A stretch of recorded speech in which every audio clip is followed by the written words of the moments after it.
From the Rohatyn Center for Global Affairs at Middlebury College, this is New Frontiers. I'm Charlotte Tate, the Center's Associate Director. In this episode, Mark Williams sits down with Allison Jacobel to discuss how scientists study our planet's climate history, use proxies to assess the impact of climate change, and experience the challenges and rewards of months-long research on the high seas. Have you ever wondered what Earth's climate might have been like in the past, how it might have changed, and what the past might tell us about our climate future? Have you ever wondered how we, humans, actually learn about the past? After all, today's scientists still don't have a time machine, so how do they get accurate data about the past, and how does this data help us understand the planet's climate trajectory? Here to discuss these things with me is Dr. Allison Jacobel, an Earth and climate scientist, assistant professor of Earth and Climate Sciences, and a faculty fellow at the Rohatyn Center for Global Affairs here at Middlebury College. Her expertise is the study of the Earth's climate, particularly its past. She's co-authored a slew of academic articles, including publications in such esteemed scientific journals as Nature, and as a faculty fellow, she co-directs the Rohatyn Center's program on science, technology, environment, and global affairs. Allison Jacobel, welcome to New Frontiers. Thank you so much for having me. We're really glad you're here. What exactly is an Earth and climate scientist? Could we start with that question and tell us a little bit about your research? I am super interested in understanding Earth's climate, past, present, and future. And so in order to understand the climate system, we really have to understand the Earth system as a whole, how Earth processes act to move carbon between different reservoirs on the surface of the Earth, how energy is transformed. I did my undergraduate degree at a small liberal arts school, much like Middlebury, and I have a degree in geology. And then I decided that I wanted to narrow my focus to think about records of climate and carbon storage as recorded by the ocean, the marine sedimentary record. I went on to get a PhD in geochemistry from Columbia University and then came to Middlebury. Excellent. So you study the Earth's climate. Is this the type of research you can do in a laboratory, or do you have to go out into the field to conduct your research? Yeah, one of the things that I love about this work is that it involves all different kinds of research spaces. So being out in the field, I've been incredibly fortunate to go on a number of different research expeditions all around the world.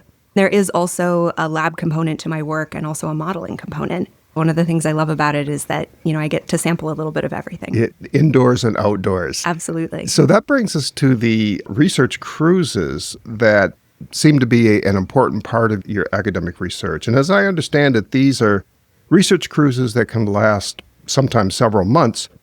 There's so many things that I'd like to ask you about these cruises, but let's start with an obvious question. Why do you have to go out to sea on these types of expeditions to conduct your research? It's a great question. I like to tell my students that the continents are sites of erosion. We have these mountains that are constantly being weathered and worn down. If you want a long, continuous record of what's been happening anywhere on Earth, on the land or in the oceans are actually the best place to go to get a record of that history. We can think of them as these sort of giant bathtubs that are constantly accumulating sediment over time that reflect all the changes that Earth's climate has undergone. If we want those long, continuous records, the oceans are really where we should go to obtain them. That's really fascinating. I'd never thought about it like that before. The data that you would get from research in the oceans, is it more intact than what you would find on land? Is it substantively different? It's a great intuition. Because of the erosive processes on the surface of the land, and the ocean is more protected by virtue of the fact that it has this thick layer of water on top of the sediment, the record does tend to be more continuous, and the accumulation rates are also more constant, which helps us when we're trying to think about telling time in the geologic record. We don't have some of the gaps or the really abrupt changes in the rate of recording that you might have on the surface of the land. So the tides and the waves and so forth, they don't really disturb as much as one might imagine the actual sediment below? So most of the records that we're obtaining from the oceans are way out in the middle of the ocean basins. I see. And so, yeah, your question about going out to sea specifically for multiple months at a time, really reflects the fact that we have to get quite far away from these very dynamic processes that you're describing in order to get these intact, well-preserved records. Spending months out on the high seas, which is so different than the short luxury tourist cruises many people enjoy these days, made me wonder about the size and composition of the research teams involved in these expeditions. I put this question to Allison. It depends a little bit on the ship that we're going out on. The most recent cruise that I was able to take a Middlebury student out on was on a ship that's owned and operated by the Irish called the RV Celtic Explorer. That's about 200 feet long. We had about 15 crew and about 20 scientists. But I think your question might be more about, like, who is out on these? Who is out? Who is part of the research team? I'm assuming you're not working alone when you go out on these cruises. Yes, very fortunately not. And that's one of the things that I love about these expeditions. As you might imagine from the fact that this most recent cruise was on an Irish ship, the research team is incredibly international. So we're pulling expertise from really all around the world. And that is part of what's exciting, is that you are hearing these perspectives from people who study very different environments and very different subjects than your own. So not just do we have a diversity of scientists in terms of nationality, but we're also pulling together research teams that involve geochemists like me, biologists, oceanographers in sort of the classic sense, people who study the physics of the ocean. It's really just amazing to be in proximity to all of these different perspectives in terms of what's going on in your immediate surroundings and what's going on in our world. It sounds like a very kind of dynamic group. Oh, very much once so. It's assembled. Can you describe what the life of a marine researcher is like when you're out at sea for so long? Absolutely. So we often refer to them as research cruises, and that's a little bit misleading. This is not your grandmother's carnival cruise. The expeditions that we go out on are hugely expensive, both in terms of financial resources as well as the carbon footprint of being out on a research vessel for so long. So we really have to make every minute count. Mm-hmm.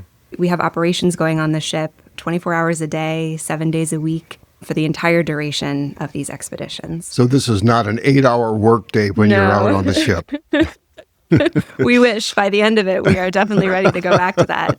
So the particulars of the shift work varies from cruise to cruise. But again, this most recent expedition that we were out on, we had shifts from noon to midnight and midnight to noon.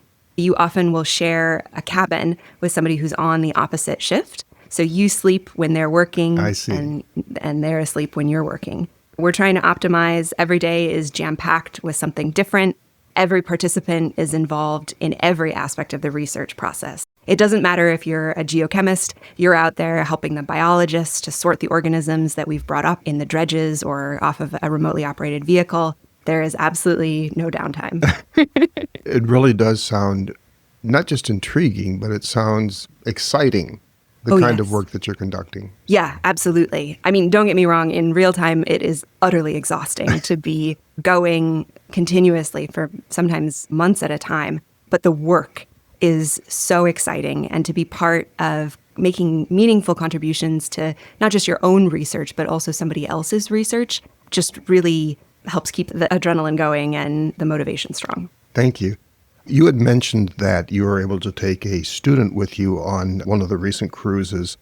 What's a typical day like for a student who's part of this team? As you might imagine, because the science party is so small and because the ship time is so valuable, the research assistants are doing absolutely the same work that everybody else is engaged with.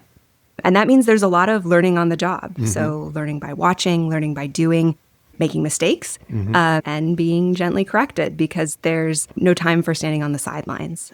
And again, that's one of the really fun things about these cruises is people need you and they want you to be involved in every aspect of the research process. So you get exposure to a lot of things that if you were to stay on land, you might never get to be involved in. That participatory feeling and the need to pull together is one of the really great things about these cruises. Are the students also on the 12-hour shifts? Yeah, they are. Just like everyone else. Yep, absolutely. When I was out most recently, my research assistant and I were on the same shift. We work for 12 hours, and then typically there's a couple hours before we go to sleep, and there are lots of resources for fun and relaxation on the ship. So we work hard, but there are often on these ships also like a movie room. On this most recent cruise, we actually watched all of Game of Thrones from start to finish in our hours off. So there is absolutely time for fun. There's time for exercise. And one of the wonderful things about the cruises is that they feed you. So you don't actually have to worry about cooking for yourself. Oh. Meals are sort of put in front of you. There's a lot of very hard work, but really it's set up for success. That sounds wonderful. Could I ask, given that your last cruise ship was an Irish vessel, right, and an Irish crew, how do you go about securing the vessels for your research? We have international collaborators all around the world. So I've been incredibly fortunate. My most recent cruise was out with the Irish. Before that, I did 2 cruises with UK researchers. My very first cruise was on an American ship. But the research community is incredibly international. And especially in the interest of North Atlantic research, we have all of these participants from countries that encircle the North Atlantic, and we're all interested in the same research questions. So it really behooves us to collaborate and to share expertise, and in the case of the ships, to share resources. Who books the ship? How does that work? Typically, the cruises have a chief scientist, so that's the person who's responsible for integrating all of the different aims of the scientific party. They typically get together a year or 2 in advance of the cruise and bring together these scientists and their different interests, and they put together a cruise proposal. So they describe how many days we're going to be out, where our sampling locations are going to be, and how the aims of all of these individual scientists are going to be collectively served by this expedition. And that goes into a pool that's very competitive. So proposals from scientists who are interested in using that same ship and that same time. So it's a very competitive process. And when one is awarded, when a cruise sort of gets the green light, that's, the rubber hits the road and everybody is just single-mindedly focused on making it happen. Now, if you're listening to this and are wondering how common it is for undergraduates to participate in a research expedition like the type Allison's describing, the answer is clear. It's not common at all. Graduate students, yes, but undergraduates, hardly ever. And yet, when it does happen, what an amazing experience for that student. As Allison explains, she believes that experience can be so rewarding, she wanted to ensure her undergrad research assistant could share in it. So I was a little odd on this most recent one. I made my participation in the cruise contingent upon having the opportunity to bring an undergraduate with me, because I think they do phenomenal work, and I thought it would be a really good opportunity for a student. What do you do when there are storms at sea? We have to ride them out. If it looks bad, we'll try and escape. So we'll sort of, go off route, maybe try and get outside the area of maximum wind stress. But it gets rough out there.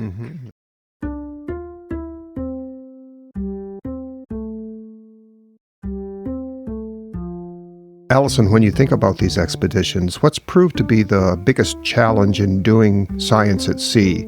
And what's been the most rewarding aspect of doing this? I am so glad that you asked this question, because I think oftentimes we focus on the benefits and the really exciting parts of doing field work, but there are absolutely challenges. And for me, when I'm out at sea, those are pretty significant. So I get violently seasick. I have thrown up so hard for so long that I've had to take electrolyte tablets to reestablish hydration. I give myself black eyes from the force of getting rid of things over the side. So the seas can be rough. Everybody experiences their own challenges when they're out at sea. And for me, that's a pretty significant obstacle. Usually passes after 3 or 4 days, but I'm not the most ideal person to go to sea with. Oh my goodness. Oh my goodness. You are reminding me of a time that my mother and I and some other relatives, we took a boat to go whale watching. And I was afraid of getting seasick, and my mother was as well. And so we both took some Dramamine. And by the time we got to where the whales were, my mother and I were both asleep. With our heads bowed on the table. And my wife kept shaking me. Honey, come look, the whales are breaching. The whales are breaching. And I couldn't raise my head at all. I didn't see a single whale. My mom didn't see a single whale. I'm so sorry. We wound up at shore. Yeah, back on land. Oh, I sympathize. I have tried every over-the-counter, every prescription drug that has ever been prescribed for nausea of any kind, seasickness or otherwise. I struggle to find things that work. So I know that this is a thing that's going to happen to me when I go out to sea, and it is something I just have to overcome. Mm-hmm. The other part of your question is, what makes that worthwhile? Yes, what's the most rewarding aspects of that research? I say yes every time because I know that there's going to be these 3 or 4 days where I'm going to be absolutely miserable, maybe more. But it is absolutely spectacular to be out on the water. It's so dynamic. I mean, one day it can be incredibly peaceful and placid waters, and you're sort of moving gently between these gleaming icebergs. And the next day, a storm has blown in, and the ship is heaving, and you're heaving, and you're just struck by the awesome power of the ocean, and it makes you feel small and insignificant. It's an incredible experience. I've never experienced anything else like it, and I love it. Thank you so much. How did you get interested in studying the Earth's climate to begin with? What led you into this field of study as opposed to computer science or literature? So I was incredibly fortunate. When I was in second grade, I took a trip with my family to the Great Barrier Reef in Australia.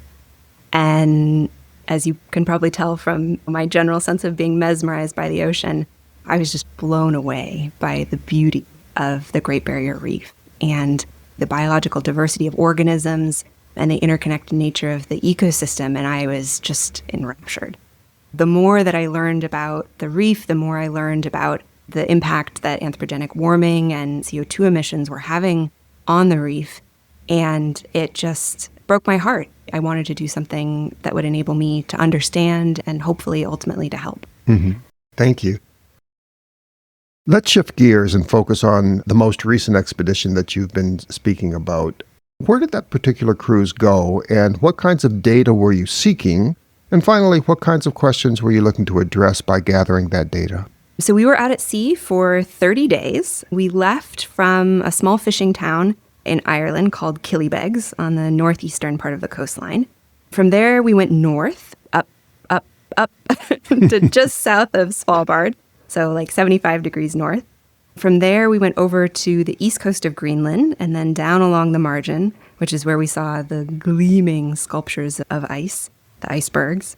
Then we came back over towards Ireland, just south of Iceland, and docked in Galway, Ireland. It was one of the most spectacular research cruises that I've been on. Just extraordinary scenery and much closer to land than I typically am, which makes for much greater diversity of wildlife and the proximity to the ice. So we were doing a ton of things out there. We were taking water samples, plankton tows, where we drag a net through the surface of the ocean, and then key for me were the sediment cores. We essentially put like a big PVC tube with a whole bunch of weight, like 3 tons of lead weight. We lower it down to the seafloor and then we drop it. And when it comes back up, it's full of sediment. And that's really the focus of my research. We're sort of looking with that diversity of different sampling techniques to understand modern climate. So what's happening in the region at present. We really want to use environmental samples from today and compare them to modern climate. So temperature, salinity, nutrients, and to understand the relationships between the environmental variables that we see today and the chemistry of the organisms that we see today. Can you unpack that more for listeners who are not Earth and climate scientists or Earth and climate majors? Absolutely. So my favorite way of thinking about this is if you look outside your dorm window and you see people with umbrellas, what do you know is happening? Rain. It's raining. Yeah, absolutely. So in that case, an umbrella is a proxy for an environmental variable, in this particular case, rain. What we're looking for are proxies that help us understand past environmental conditions. And you can sort of start to understand the complexity of this if I ask you what you might think if you saw a landfill, which is really the sedimentary record, and if it was a landfill that was strewn with umbrellas. What would you think? There had been a lot of rain. Yeah. So there had been a lot of rain, and or do you throw your umbrella away every time it stops raining? No. No. So oftentimes the reason that we might throw an umbrella away is because there's rain and wind. So the wind has caused the umbrellas to be damaged, Or you might throw an umbrella away if it had rained a lot and somebody told you it was never going to rain again. So there's a bunch of different things that an umbrella in the sedimentary record might indicate. And our job as geochemists is to try and understand what the chemistry of organisms tells us about the environmental conditions in which they grew. We're trying to figure out, when we see umbrellas in the sedimentary record, does that mean rain? Does that mean wind? Does that mean a cessation of rain? And so we need modern environmental data and modern observations of organisms' behavior to try and understand what they're telling us in Earth's past. So let's set the umbrella analogy aside and talk about a specific example. What actually do you find in the sediment that you could assess and infer about the same way that one might do with an umbrella? So my work focuses on these tiny organisms that grow in the surface of the ocean. They're called foraminifera. They are tiny phytoplankton, and they make shells in the surface of the ocean by combining calcium and carbonate. So they are basically chalk organisms. And when they're building their skeletons, they sometimes accidentally incorporate other elements that are abundant in seawater. So for example, they oftentimes will incorporate magnesium as a substitute for calcium. And the rate at which they incorporate that magnesium turns out to be a function of the temperature of the seawater that they grew in. So when they have more magnesium, that tells us that the water temperature was warmer. I see. We can use the relationship that we observe between modern forams and modern sea surface temperatures to create these calibration relationships that we can then apply to forams that lived hundreds of thousands of years ago to reconstruct what ocean temperature looked like. We do something very similar for ocean nutrients. We can learn about the pH of the ocean from these tiny organisms. There's a huge wealth of environmental information. And I like to think of my job as a geochemist as sort of reading the sedimentary record, but I can't just read it in a language that I'm familiar with or that most people are familiar with reading. My job is really to translate this language that the foraminifera speak into a sense that's understandable to everyone. That's really interesting. Thank you. It really is.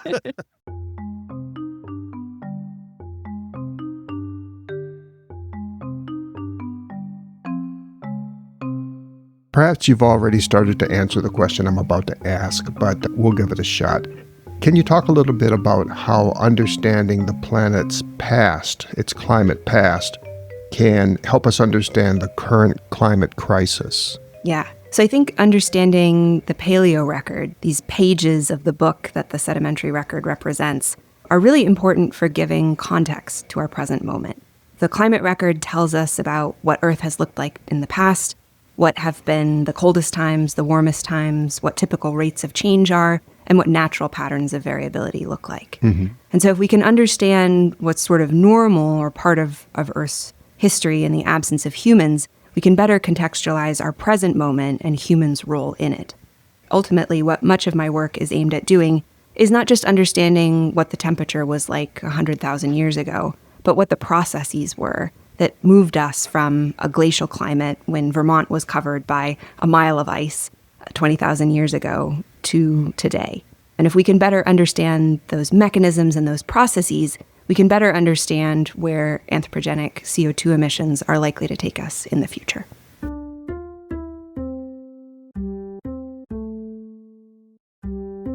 Allison, based on the research that you and your colleagues do about the Earth's climate past, what should we be expecting regarding its current climate or perhaps its future climate? Yeah, that's a great question.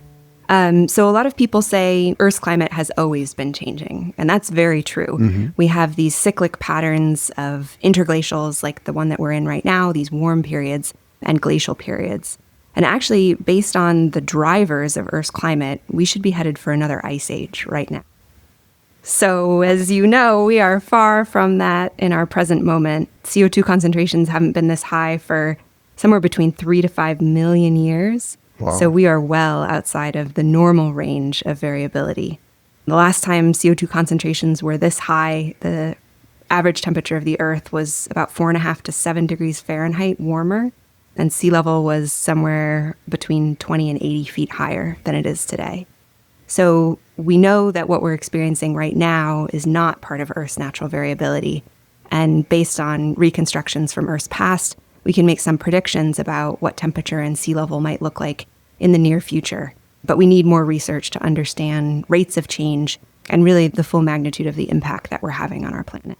So more research to understand how fast the change might actually happen, when we might actually see deterioration. We are much better at reconstructing things like average temperature, which is much less relevant to a human than the frequency of hurricane strikes or of extreme flooding events like we saw a few years ago in Vermont. In order to better understand what climate is going to look like on a local scale, we need much, much more data and information. And that's really critical for a lot of the resilience efforts that we're attempting to combat the worst consequences of climate change on a local scale. You know, I listen to you talk about the kinds of data you study, and I think about the immense problems that climate change can pose, and it almost seems overwhelming. How do you maintain a personal sense of energy and purpose and even commitment to your work? Yeah, that's a really wonderful follow-up question, because what I just described is some pretty depressing data about where we're likely headed. And that's something I often feel in the classroom. I teach an introductory course called Earth's Oceans and Coastlines. And a lot of the changes that we're talking about are really disheartening and can cause a lot of what is increasingly being recognized as climate grief. So being able to maintain a sense of energy and purpose is really important. It's absolutely something that I struggle with, but I keep coming back to the fact that this is really deeply fascinating science to me. I have a really insatiable desire to learn more about these past worlds and what they looked like and what they can tell us about our future. And I also find working with students in the classroom really rewarding. I take some comfort in knowing that the person who figures out how to pull CO2 out of the atmosphere and sequester it in geologic reservoirs could come from my very next class. So it's incredibly important to communicate the work that we're doing, to make it accessible to students and to support them as they go forth and help to create the climate solutions that will combat this crisis. Well, that sort of brings me to my next question. If we could go back to the students that accompany you on these research cruises, once the trip itself is over and everybody's back on land, do the students keep working on that particular research project, or is their participation over? Yeah, work is just starting. So we have a lab here on campus at Middlebury in By Hall that's called the Facility for Oceanographic Research at Middlebury. The acronym for that is FORAM, after the foraminifera that we just talked about. We have sediment in the lab right now from somewhere between maybe 3 to 4 different research cruises, including this most recent cruise to Greenland. We have a couple of big National Science Foundation grants that fund that work, including the participation of students who are absolutely critical to understanding the sedimentation rates and the environmental information that really allow us to make sense of these sedimentary records as pages of a story about Earth's climate history. So I usually have 2 to 3 research assistants per semester, 2 to 3 per summer. I'm still working on sediment cores that I collected during the first year of my own PhD. So there's lots of work to be done. I just had a conversation yesterday with a student who has done a little bit of work on the cores from the North Atlantic and is going to do a year-long senior thesis with me next year. So there's lots of opportunities. You don't have to go out on one of these research cruises in order to make good use of the sediments that we collect. I was just going to ask, do some students perhaps have a senior project that grows out of some of the research that was conducted on these cruises? Yeah, absolutely. My student Ella, who's done some work on understanding the chronology, or basically the relationship between depth in the sediment and the age or time period that represents, is going to be continuing some of that work, looking further back in time, but also doing some new work to try and understand what productivity has looked like in the North Atlantic during some very abrupt climate change events that we observe in Earth's past, and that may be a useful analog for understanding where we're headed next. Oh, I see. Staying on the topic of the students, many students today are worried about climate change. They see the impact it's already having: more violent storms, more property damage, more erratic weather. They're concerned about the environmental and economic and social change that it could produce down the line. Do you have any advice for them, and for anyone, old people like me, for example, who'd like to take some kind of action to help address climate change and try to mitigate or avoid the damage that could come? I think about this a lot in the student context, mostly because I work with undergraduates every single day, and I see the emotional impact, as I've said, that these data have on students. And I see a lot of frustration in the classroom. These students care deeply about the environment, and they're looking for guidance as to how they can help make a difference. So a lot of people in positions of power will tell young people to vote or donate. In my experience, these students are already voting their conscience, and to be frank, they don't really have very much money to donate. They don't own homes they can install solar panels on. They're living oftentimes in cities where they don't need cars. So I think that advice is often frustrating, and I think it contributes to a lot of the feelings of helplessness that I see in students. So my answer to the question really focuses on the career stage of the students, which is that they are at this incredibly important juncture in their lives. They are deciding what they want to do with their careers. They have so many important things that they can do. They can choose to reject careers and ways of life that emphasize consumption and greed and exacerbate inequality. They don't have to be climate scientists. There are so many ways to do meaningful work. The sort of philosophy or philosophical approach that I often mention to students comes from actually Japanese philosophy. It's called Ikigai. And it was popularized by Dr. Ayanna Elizabeth Johnson, who was our commencement speaker here at Middlebury a few years ago. And what it describes is these overlapping spheres. It's what you love, what you're good at, what will make a difference, what will allow you to make a living.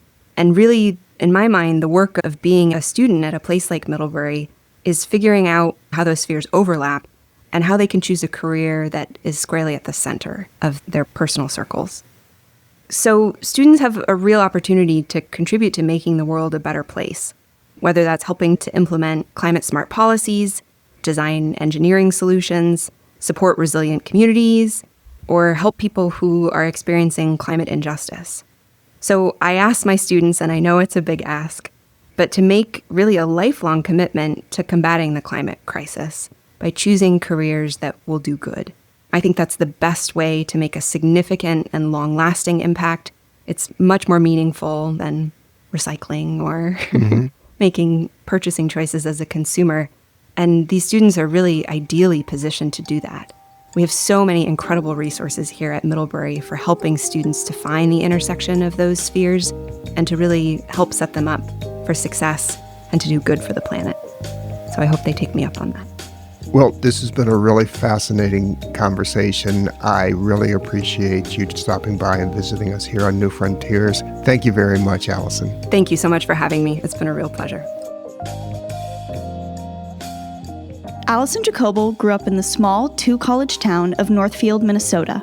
An avid cyclist and gravel biker, she loves the outdoor adventures and bikeways that Vermont has to offer. Outside of the classroom, students might see her strolling across campus with her golden retriever Freya, who's been her companion since graduate school. This episode of New Frontiers was produced by Margaret DeFore and me, Mark Williams. Our theme music is by Ketsa. If you like the show, leave us a rating or review on Spotify, Amazon, Apple Podcasts, or wherever you get your podcasts. This can help others to find us too. We'll be back with another episode of New Frontiers. Thanks a lot.